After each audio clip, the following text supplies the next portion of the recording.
Salam jumpa dalam renungan harian Katolik dari Paroki Santo Yusuf Pringsewu. Hari ini Senin 4 September 2023. Kita akan merenungkan bacaan dari Injil Lukas bab 4 ayat 16 sampai dengan 30. Saudara-saudari seiman, seringkali ketika kita bertemu dengan seseorang yang baru kita kenal, kita akan memperhatikan fisik dan juga cara berpakaiannya. Hal tersebut biasa dilakukan karena kesan pertama sangat menentukan suatu perkenalan. Kemudian dalam perkenalan, pertanyaan tentang asal-usul seseorang itu sering juga ditanyakan. Pertanyaan seperti itu bertujuan agar kita dapat mengetahui latar belakang seseorang, identitas diri mereka, budaya dan juga daerahnya. Dan pertanyaan ini juga menjadi standar dalam perkenalan. Namun kadangkala bila mengetahui asal-usul seseorang, timbul kesan tidak baik ketika seseorang berasal dari daerah yang umumnya dianggap banyak pelanggaran. Kadangkala kesan pertama melahirkan kekeliruan yang berujung pada terjadinya penolakan. Saudara-saudari seiman, dalam Injil yang kita dengarkan pada hari ini, Tuhan Yesus mengalami penolakan. Ia ditolak oleh orang Nazaret di kampung halamannya sendiri. Daerah ini tidaklah dikenal buruk. Yesus pun bukanlah seorang yang jahat. Ia selalu tampil untuk mengajar banyak orang di rumah ibadat dengan penuh kuasa. Ia sering menyembuhkan orang-orang yang sakit.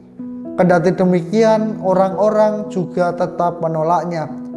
Mereka menolak Yesus karena keangkuhan dan kesombongan diri mereka, yang akhirnya membuat hati mereka tertutup. Hati yang tertutup melahirkan penolakan terhadap diri Yesus sebagai pemenuhan janji Allah dan mengabaikan kebenaran yang diajarkannya. Kendati Yesus ditolak, dia tidak takut dan tetap terus berkarya. Saudara-saudari seiman, dalam hal-hal tertentu kita mungkin juga seperti orang-orang sekampung Yesus. Ketika dalam komunitas atau dalam lingkungan ada seseorang yang menonjol karena berbuat baik bagi sesamanya, kita lalu tidak suka, iri dan juga merasa tidak diperhatikan. Kita mungkin berpikir, kenapa bukan saya yang diperhatikan?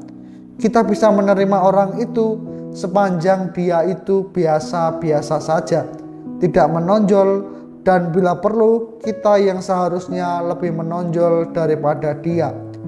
Allah memilih orang-orang tertentu dan diberi karunia tertentu untuk melakukan kebaikan-kebaikan bagi sesamanya, karena mereka adalah orang yang rendah hati, tulus dan penuh kasih kepada sesama, dan memiliki hati yang tanpa pamrih. Dan orang-orang yang semacam ini adalah Mesias-Mesias yang mewakili Allah dalam menyelamatkan orang lain. Kita juga semestinya menghargai orang-orang yang semacam ini. Mereka adalah nabi-nabi yang menyebarluaskan pesan-pesan Allah. Dan bila kita sendiri dipilih Allah menjadi nabi, janganlah kita juga putus asa bila banyak orang yang tidak menerima kita. Oleh karena baptisan yang kita terima, kita masing-masing diutus untuk menyampaikan kabar baik kepada sesama. Saudara-saudari seiman, sabda Tuhan hari ini mengajak kita untuk merenungkan bahwa warta dan karya keselamatan yang dilakukan Yesus itu berlaku universal untuk semua orang. Jangan sampai kita menghambat orang lain untuk berkembang dalam mengikuti Kristus. Warta keselamatan itu sebelumnya telah dirintis oleh para nabi, dan setidaknya ada 3 tugas pokok dari seorang nabi itu. Yang pertama, meneguhkan, mengkritik, dan juga menghibur. Kalau kita melihat segala sesuatunya sudah berjalan dengan baik dan benar, tugas kita adalah meneguhkan. Harapannya supaya apa yang sudah baik dan benar itu dapat bertahan.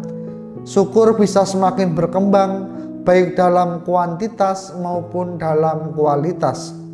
Kalau yang terjadi itu melenceng dari prinsip kebaikan dan kebenaran, kita wajib mengkritik demi tercapainya kebaikan bersama.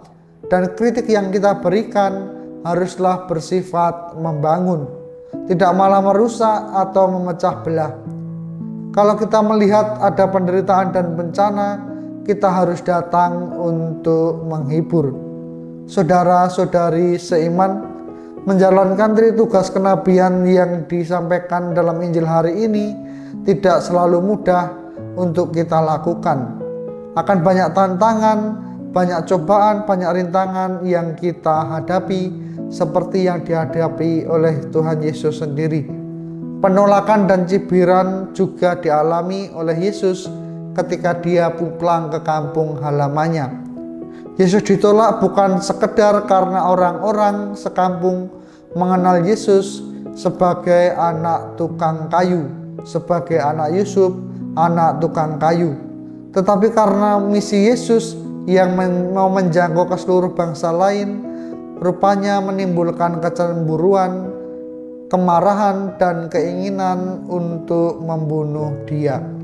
Saudara-saudari seiman, maka mari kita berjuang dalam hidup kita dan mohon rahmat Allah agar diri kita juga dimampukan untuk membuka hati, untuk menerima orang lain yang datang kepada kita. Kita belajar dari Yesus sendiri untuk terus berjuang dan melakukan tindakan-tindakan kasih meskipun mengalami penolakan dari sesama kita. Semoga semangat kasih dan harapan selalu berkobar dalam diri kita. Meskipun ditolak, semangat kita juga tidak surut. Kasih akan membuat kita tidak takut menghadapi aneka tantangan, kesulitan, dan juga penolakan. Kasih juga akan membuat kita tidak mudah putus asa, mutung, ngambek dalam pelayanan yang kita lakukan. Kita tetap mau terlibat dalam hidup menggereja.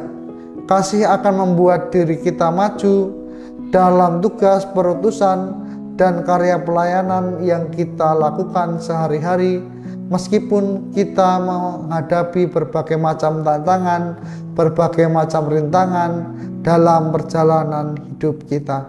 Semoga Tuhan memberkati kita.